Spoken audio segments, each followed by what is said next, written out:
আজকের অঙ্কটি হলো 4x এর স্কোয়ার মাইনাস px প্লাস 9 একটু পূর্ণবর্গ হবে, তাহলে p এর মান কত? এবং অঙ্কটা লিখলাম 4x এর স্কোয়ার মাইনাস px প্লাস 9। তাহলে আমি খুব সহজে এটা দেখবো, এটা বিভিন্ন রকমের করা যায়। দ্বিতীয় এই লাইনটা আমি বাদ দিয়ে রাখলাম, এই লাইনে চলে আসি। তাহলে 4x এর স্কোয়ার একে বর্গমূল করলে হবে 4 এর 2, x এর স্কোয়ার হবে x, এটা ব্র্যাকেট দিয়ে স্কোয়ার, এই লাইনে ফিরে যাওয়া যায়। মাইনাস এই 9কে আমি ভাঙাবো, তাহলে প্লাস দিলাম, 9কে বর্গমূল করলে হবে 3 স্কোয়ার।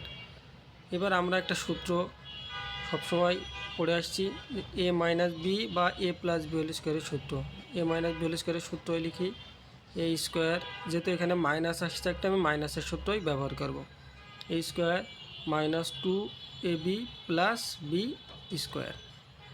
তাহলে আমার এখানে এ স্কোয়ার ধরলাম, এটা বি স্কোয়ার ধরলাম, এটা এবার যাবে 2ab, তাহলে ফর্মুলা 2 আসবে। এ এখানে এ ধরছি 2x, এখানে বি ধরছি 3।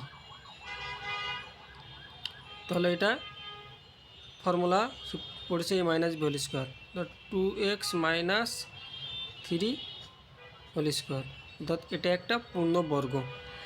তাহলে এখানে ছিল যে পি এর মান কত। আমি এই লাইনে এবার ফিরে যাই, 4x এর স্কোয়ার মাইনাস 2 2 3, এই 3টা গুণ করলে হবে 12x ও 12x প্লাস 9। তাহলে এক্স তো এক্সের জায়গায় থাকবে, এই পি এর জায়গায় কত আসছে 12, তাহলে অ্যান্সারটা হবে অবশ্যই 12। তখন অ্যান্সার পি এর মান যখন 12 হবে তখন এটি পূর্ণবর্গ হবে।